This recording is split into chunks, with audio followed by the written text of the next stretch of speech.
The Messiah said, "When you come to know yourselves, then you will become known, and you will realize that it is you who are the sons of the living Father. But if you will not know yourselves, you dwell in poverty, and it is you who are that poverty." Happy Sabbath mga kapatid. Ako ay lubos na masaya na muli tayong nagkatipon-tipon sa araw ng Sabat upang ito ay ipangilin.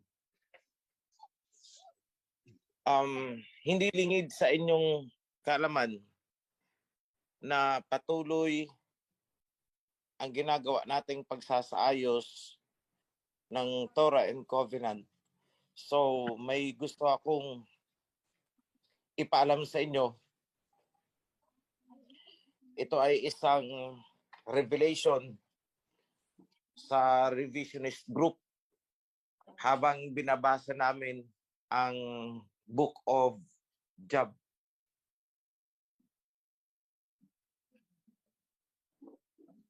Isa sa pinakamahirap unawain ay ang Job.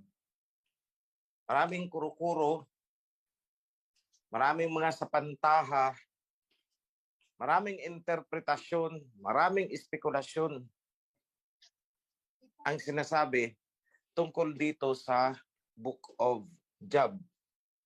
May narinig akong isang, although inaamin naman it's only an speculation, an analysis, na itong Book of Job daw ay tumutukoy sa panahon ng first couple. May nagsasabi naman na ito daw ay isang mythology. Ano ba, hindi ko alam sa Tagalog ang mythology. Parang katang-isip, parang ganun.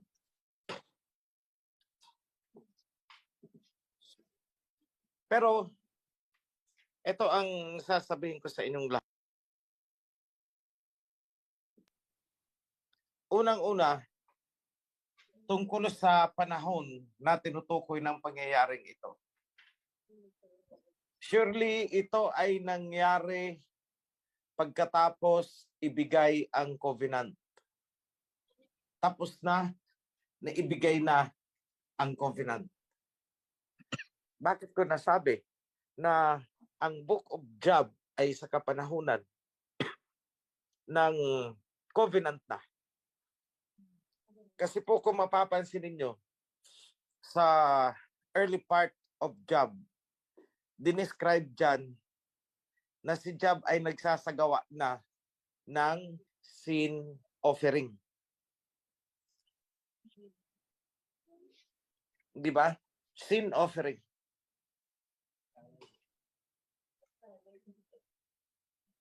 Sa tuwing magkakaroon ng pagtitipon ang kanyang mga anak, nagpa-party, pagkatapos doon magsasagawa ng sin offering si Job. Nagbabakasakali, just in case daw na may nagawang kasalanan ang kanyang mga anak. So, I'm not saying na ang kasalanan ng mga anak ang pwedeng mag-sin offering ay ang magulang. Hindi ko sinasabing ganun. Dahil hindi ganun ang instruction. Pero at least dito, sa Book of Job, sinasabi na si Job ay nagsasagawa ng sin offering pagkatapos ng pagdiriwang o mga party ng kanyang mga anak. So, ano ba yung ginagawa ni Job dito? Siya ba ang nag-o-offer o siya ang gumagawa ng offering? Magkaiba po yun kasi. Iba yung nag-offer, yung nagpapagawa ng offer. Iba yung gumagawa ng offer. Di ba? Kayo ba ang nagkakatay? Kayo ba ang nagsusunog? Di ba hindi? Kayo ba ang nagsusunog ng sin offering? It is mediated by a priest. So sa panahon ito, Hindi ko nilalagyan ng konklusyon. Pero naandito sa aking, at the corner of my mind, is a question, isang tanong. Hindi kaya itong si Job ay isang priest?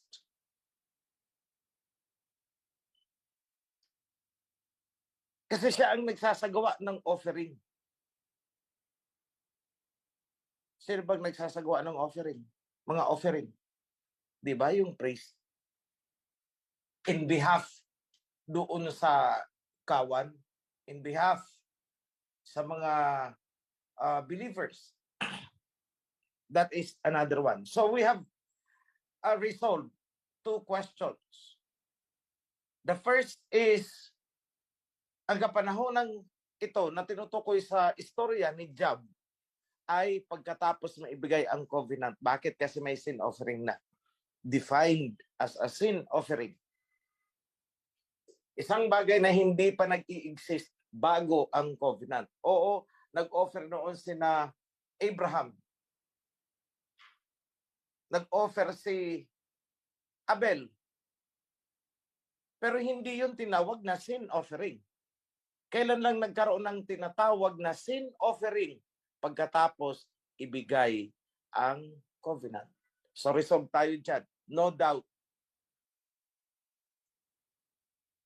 So, in my opinion, more or less, ito ay sa kapanahunan ni Elijah. Somewhere along the timeline. Bakit? Pansinin niyo mga pangalan. Eliphaz, Eliho, Elijah, Elisha. Yan ang kapanahunan ng mga ganyan ang mga tunog ng pangalan ng mga tao. So, that is another thing to consider. So, hindi man tayo sigurado sa mga timeline. At least there is one thing issue. May isa na tayong sigurado na hindi pwedeng pasubalian. The book of Job, the story happened after the covenant has been given.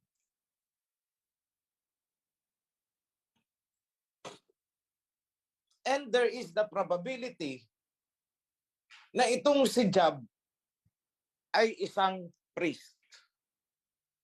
Probability po. Hindi ko sinabing 101%. Bakit natin in-entertain ang probability na si Job ay isang priest? Kasi siya ang nagsasagawa ng offering. That is the indicator, the tip of the iceberg. Although, kulang ang mga information, ang mga detalye upang malagyan natin ng konklusyon. So ngayon, pag-usapan natin, ano ba yung senaryo nito? Nasaan si Job? Ang sabi is nasa east, nasa silangan. Nasaan tayo? Nasa silangan.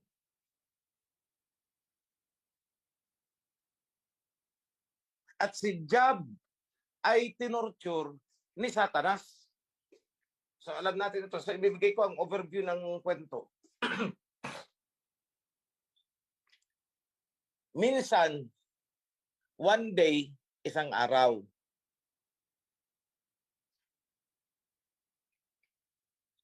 Nag-ipon ang mga angels before the Alahayam. At sumama din itong si Satanas. So, ibig sabihin, may access. Akyat panaog pa siya. So, sabi sa kanya ng Alahayam, ano bang ginagawa mo, Job? Satanas, saan ka ba galing? Ay, ako ay nagparinit pa rito. Iniikot-ikot ang mundo. Tapos, sabi ng Alahayam, o ano, nakita mo ba si Job? Have you considered my faithful servant, loyal servant? Ang sabi ni Satanas, kaya naman yan sa'yo sunod ng sunod. Kasi, binubugbog mo ng mga blessings. Lahat binibigay mo. Kaya sumusunod sa'yo. Subukan mo, huwag mong bigyan ng blessings. Alisin ang lahat ng nasa kanya. Ewan ko lang kung hindi ka sumpain yan sa mukha mo. He will curse you to your face. Eh di na-challenge ang alahayam. So tandaan niyo ito. Hinahamon ni Satanas ang alahayam. Hinahamon.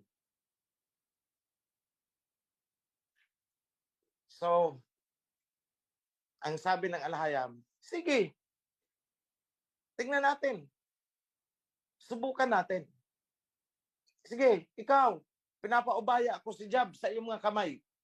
Pero, huwag mong sasaktan. Kunin mo ang lahat ng mga blessings na naibigay ko kay Job. Sige. So, naandun sa istorya na winasak lahat ng ari-arian ni Job, namatay ang mga anak, etc., etc. Then after that, naging faithful pa rin. Naging loyal pa rin si Job. So it's about loyalty. Ngayon, ito matanong ko sa inyo, bakit loyal si Job? Why? Bakit nandun yung loyalty? Through thick and thin. Anong ginagawa niya? Ang ganyang klaseng loyalty, na yumaman ako or humirap ako, dito ako sa aking alahayam, ang tawag dyan ay covenant. Nakipagkasundo si Job, so loyal siya. Pinangangatawanan niya, ang covenant, sa'yo ako. Sa kabila ng tinorment siya ni Satanas, sa'yo pa rin ako, alahayam. So what happened? Nabigo si Satanas. So one day, isang araw ulit, nag-iipon na naman ang mga angels. Sumama na naman si Satanas. So sabi ng alahayam sa kanya, o ano, Satanas, nakita mo na? Loyal sa akin si Job. Sabi ni Satanas, hindi sapat yung inalis ang lahat ng kanyang ari-arian, kayamanan na naghirap siya. Hindi sapat yun. Subukan mo lang nabigyan ng sakit yan. Ewan ko lang kung hindi ka isumpa niyan. So ang sagot ulit ng alahayam, sige, pinapaubaya ako sa iyong kamay. Huwag mo lang papatayin. Yun ang usapan.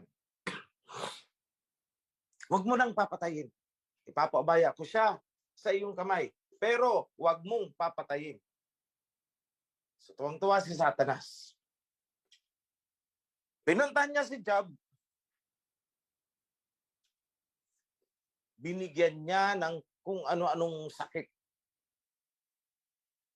Inuuod si Job, buhay pa. Pigsa, tad siya ng pigsa. Halos hindi siya makakilos. So sabi sa kanya, ng asawa niya, curse! Yahawa! Sumpa mo. Walang kwenta yan. Tingnan mo. Pero ito ang tandaan nyo mga kapatid. Tandaan nyo to.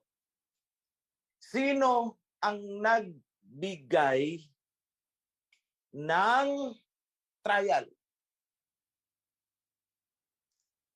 Si Abayahawa ba o si Satanas? Sino ang nagbigay ng dusa? Si Abayahawa ba o si Satanas? Si Satanas po. Hindi ang Aba ang nagbagsak ng pigsa. Si Satanas. So ano lang ang ginawa ng Aba? Pinaubaya niya lang. Pinaubaya niya. Sige, wag mo lang papatayin. Sisiguraduhin ko sa'yo, akin pa rin yan. Ngayon, sa pagkakataong yun, dumating na ang tatlong kaibigan daw ni Job. If I recall the names right, si Bildad, si Eliphaz, at saka si Zophar. Yan mga pangalan. Correct me if I'm wrong na lang ha. Medyo I'm poor on names and I am poor on memorizing numbers. Pero yung event, it's clear to me. Ito ang gusto kong i-warning sa inyo mga kapatid. Pag kayo ay nagbabasa ng Bible, ano ang gustong gawin nitong tatlong mga kaibigan, kaibigan daw ni Job? Ang gustong mangyari nito is tumalikod na si Job sa alahayam. Lahat ng pang-discourage, ginawa nila kay Job. Tingnan mo, oh, anong napapala mo sa righteousness mo? Sabi ni Eliphaz, anong napapala mo sa righteousness mo? Righteous ka or wicked ka, pareho lang naman namamatay. Both perish. Oh, anong napapala mo sa righteousness mo? Ano ang benefit naman na nakukuha ng iyong alahayam sa pagiging righteous mo? Anong kapakinabangan nun sa kanya? Uud ka lang sa paningin niya.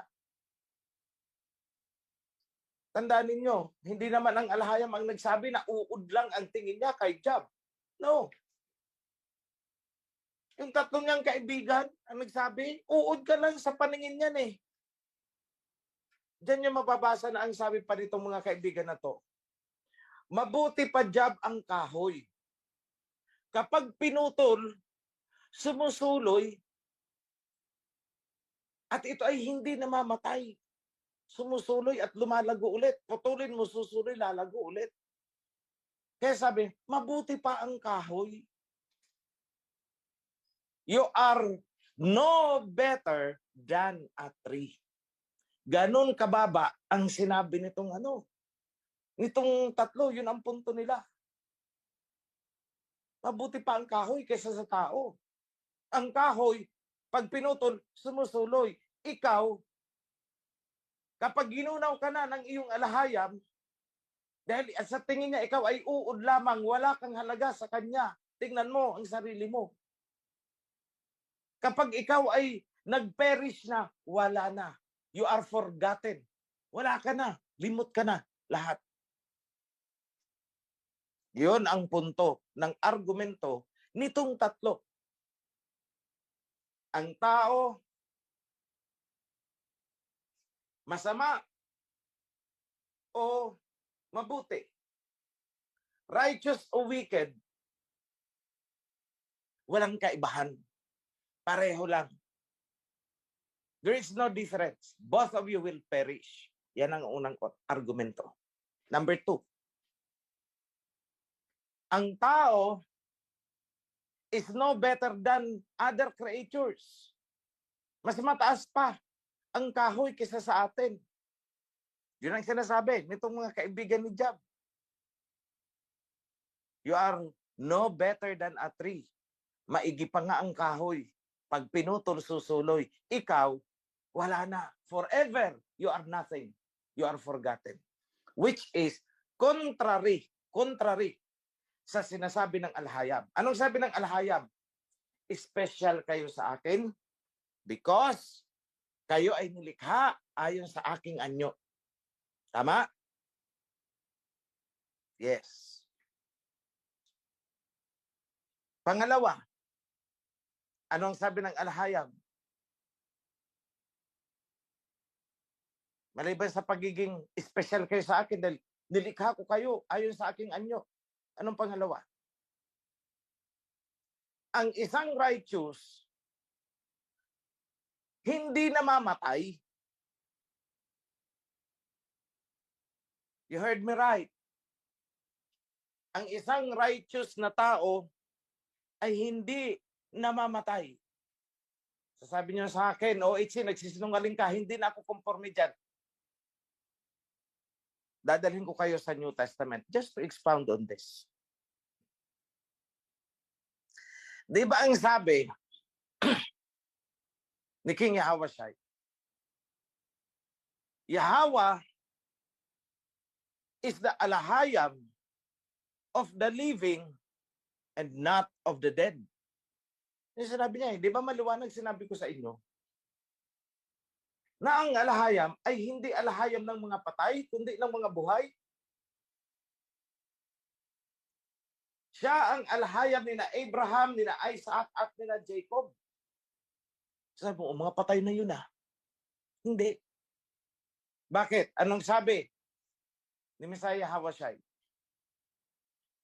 Sa paningin ninyo, patay na itong sina Abraham, Isaac, and Jacob. Pero sa kamay ng aking ama, hindi sila namatay, buhay sila. Tandaan niyo yan. They are not dead. Buhay sila. Buhay si Abraham, buhay si Isaac, buhay si Jacob, buhay si Moses, buhay si Elijah, at ngayon ay bumabalik-balik sa atin. Tandaan niyo yan sinabi ko. They are alive. Buhay na buhay. Dahil sa kapangyarihan ni Abba Yahweh, hindi sila namatay because of their righteousness. Anong namatay sa kanila? Only the physical flesh. Ang physical flesh natin, yan ay parang damit lang, hinubad, libing mo. Kaya anong sabi ni Messiah Hawashai? This flesh counts for nothing. Wala itong saysay. Huwag kayong matakot doon sa mga taong may kakayahang patayin ang inyong physical flesh. Matakot kayo doon sa nag-iisang may kakayahan na patayin ang inyong spirit o ang inyong consciousness. Ibig sabihin, may kakayahang patayin ka doon sa mataas na level. At doon, dito nyo rin may intindihan yung sinabi ni Messiah Hawashai doon sa time ng disciples na sabi, susunod ako sa iyo. Pero ililibing ko muna yung tatay ko. Tapos ang sabi ng Messiah, let the dead bury their own dead. Hayaan nyo na ang mga patay, ilibing ang kanilang mga patay. Maraming nahilo dyan. Kasi, itong mga hindi righteous, ibig sabihin, wala sa covenant. Because ang nagbibigay ng righteousness ay ang covenant. Itong mga hindi righteous, sa paningin ng Aba, sila ay mga patay. Sila ang tinatawag na mga patay. Itong lahat ng taong ito na nakapaligid sa inyo, na namumuhay sa kadiliman, ayaw ng covenant. Sa paningin ng Aba, lahat sila ay patay. Kahit sila ay naglalakad dyan sa kalsada, sila ay patay. At hayaan mo silang ilibing nila ang kanilang mga patay. Yun lang ang ibig sabihin ng Messiah. Hayaan mo silang ilibing nila ang kanilang mga patay, the physical flesh ng mga kasama nila. Hayaan mo sila. Hayaan mo ang mga patay na ilibing ang kanilang mga patay. Yung unang word na patay, ang ibig sabihin, patay on the spiritual dimension. Sa patingin ng Aba, kayo ay patay sa akin. Why? Wala kayo sa righteousness. Wala kayo sa covenant. So you are dead. At bahala kayo maglibing ng inyong mga patay. Yun ang isinagot ni Messiah Hawashai doon sa isang nag-pledge sa kanya na sasama. Kaya lang, teka lang, ililibing ko muna ang aking patay. Kaya ang sagot, hayaan mong ilibing ng mga patay, ang kanilang patay.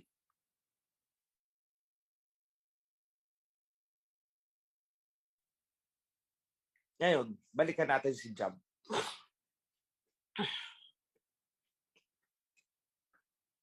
Kaya ako nag-issue ng warning sa inyo, tulad ng sinabi ko kanina, napakahirap unawain ng Book of Job.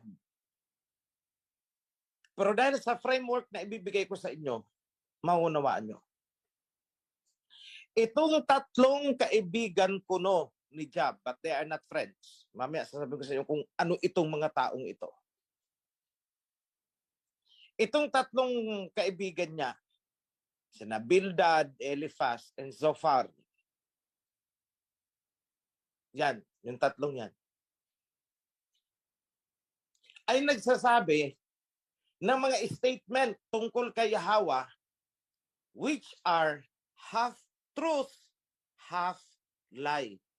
Kalahati katotohanan, kalahati kasinungalingan. Ganyan si Satanas. Hindi niya naman sa'yo outright sasabihin, ako si Satanas, ako ang sundin mo. Hindi. Ano sasabihin niya? Ako ang anghel ng liwanag. Ako ang sundin ninyo dahil ako ang nagdala ng liwanag sa mundo.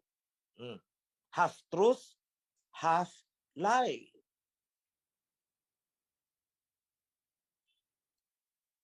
So huwag kayong padadala doon sa matatamis na salita ng tatlong ito tungkol kay Yahweh. Kasi pag tiningnan nyo sa dulo, pipilipitin nila masama si Yahweh. Uod lang ang tingin niyan sa'yo, Job. Umalis ka na dyan. Wala kang mahihita dyan. At kung dinidiscourage nila si Job, sa loyalty ni Job, katapatan kay Aba, pinaalis sila, dinidiscourage sila. Saan pala nila iginigiya itong si Job? Common sense. Iginigiya nila papunta kay Satanas. Kaya ang sabi nila, tingnan mo, righteous ka. Bakit nangyari ito sa'yo? Righteous ka. Bakit namatay ang mga anak mo? Bakit nawala lahat ng mga ari-arian mo? Tingnan mo ang sarili mo. Yung skin mo, kumakapit na lang sa buto mo, tad-tad ka pa ng piksa, inuuod ka na. Kung righteous ka, Job, hindi yan mangyayari sa'yo. Kaya nangyari yan sa'yo kasi walang pakialam sa'yo, yung alahaya mo. He doesn't care. Buti pa yung kahoy. See? Gano'n nila, binaliktad. Pinatikim ka lang, Job, ng kunting saya. Pero at the end, gugunawin ka rin niyang naman. Dahil ang tao ay nilikha upang magdusa, na andyan yan. Man, we're only created to suffer. Nandyan yan sa mga salita nitong tatlong ito. Kaya be careful. Dahil akala nyo, porket nasusulat dyan, that is the right thing. No. Ang sinasabi ng tatlo is yung sinasabi sa kanila ni Satanas. Yun ang ibinubuga ng dila nila kay Job. Tinotorment nila si Job. Lalo na itong si Eliphaz. Sabi niya kay Job, alam mo ba, na sa kadiliman ng gabi, habang ang mundo, ang mga tao ay natutulog, may isang espiritu na lumapit sa akin, tumayo sa harapan ko habang ako'y nakahiga.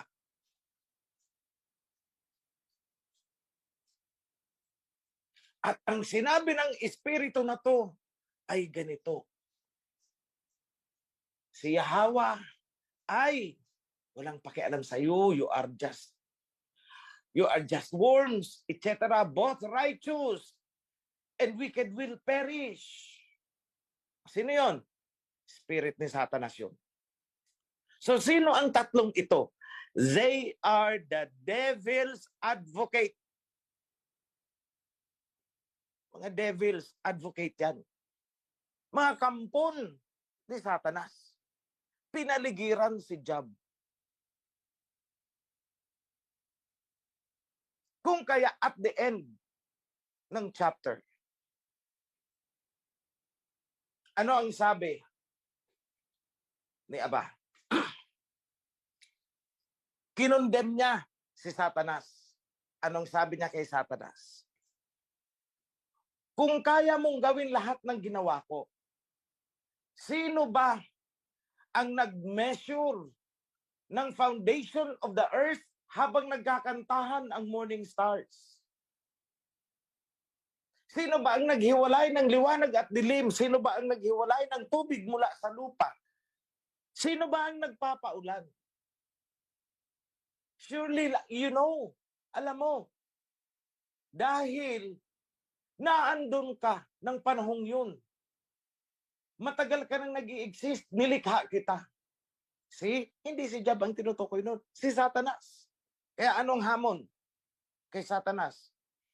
Kung kaya mong gawin ang ginawa ko lahat, sige, dress yourself with your own glory and your own majesty. Sige, kung kaya mo. See? Kinundi na ni Yahweh si Satanas at the end of the chapter. At anong sabi kay Job? Si Job is without blemish.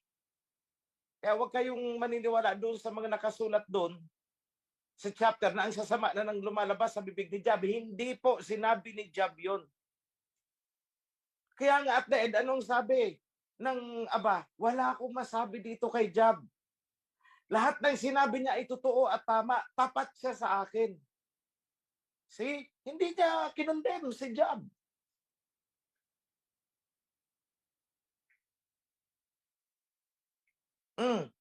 Sino ang pinanigan ni Alahayam? Si Elihu. Yung young, very young na servant ang tawag doon, servant of Yahweh. Pinagalitan niya si Job. Ikaw, Job, huwag mong patunayan ang righteousness mo. Rather, ipagtanggol mo si Yahweh. Mali ang ginagawa mo, Job. Unahin mo si Yahweh na ipagtanggol dito dahil sinisiraan nitong tatlong devil's advocate na to. Ikaw, ang ginawa mo, Job, inuna mo ang righteousness mo na ipinagtanggol mo. Hindi, si Yahweh ang ipagtanggol mo. Yun lang naman ang medyo defective kay Job. Dahil naging defensive si Job. Wala naman akong ginawang ganito. Wala akong inapi, wala akong inagrabyo, wala akong ganito. So he is trying to prove his righteousness and innocence. Rather, yung ipagtanggol niya si Yahweh na hindi totoo yan sinasabi ninyo tungkol sa aking alahayam. Hindi totoo yan sinasabi nyo na mas mahalaga pa ang kahoy kaysa sa tao.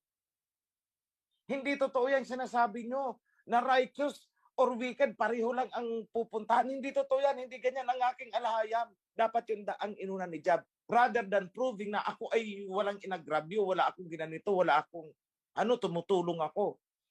So yun lang naman ang mali ni Job. Pero hindi yun kinonsider ni Aba na kasalanan ni Job. Hindi. Anong sabi ng Aba? Itong tatlong ito is not telling the truth about me. Hindi sila nagsasabi ng totoo tungkol sa akin. Oh, sino ang kinatigan ng Aba? Si Elihu. Si Elihu ang nagsasabi, siya ang nagtanggol sa akin. Oh, ikaw, Job, ibabalik ko sa iyo lahat ng nawala sa iyo. Hindi ako ang nagbigay ng padusa sa iyo, kundi si Satanas. Pero at the end, may forgiveness yung tatlo eh. Anong sabi? Mag-sin offering kayo. Naging devil's advocate ang tatlo. Nagpagamit kay Satanas. Kaya anong sabi? Mag-sin offering kayo.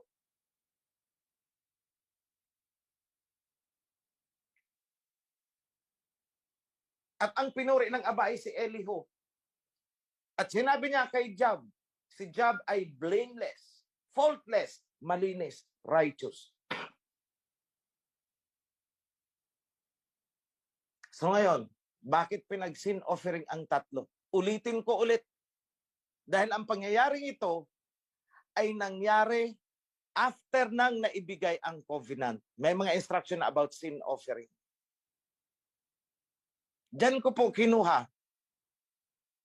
Diyan ko kinuha yung principle nung may pinatawad akong isa na nagmamakaawa na gusto nang bumalik sa kawan. I said, mag-sin offering ka.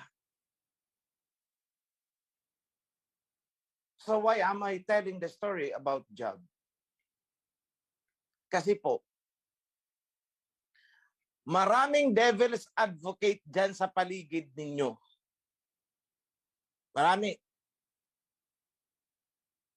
Kakawan din, pero nagpapagamit sa dyablo. Kung ano-ano ang sinasabing paninira laban sa katuruan, butit natagpas ko na sila. Tungkol sa akin, sinisiraan ako. At tungkol sa kawan. They are the devil's advocate. Huwag kayong magpapagamit sa ganyang mga tao. Huwag kayong makikinig sa mga ganyang tao tulad ng ginawa ni Job, hindi siya nagpaguyo. Lahat ng paninira para lang i-discourage si Job ay ginawa ng tatlo. Ini-impluwensyahan si Job. Pero hindi nagpaguyo si Job. I am loyal to the covenant. I am loyal to Yahweh. In our case now, sa panahon natin, I am loyal to the covenant. I am loyal to Yahweh. And I am loyal to my king na sinugo niya. Sa panahon ni Job, sino ang sinugo ng alhayam? Si Eliho. Anong tawag niya kay Eliho? Mensahero, messenger.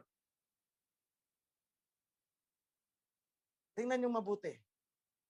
Sa panahon ni Job, para mag-rescue kay Job o malalay, anong pinadala? Messenger.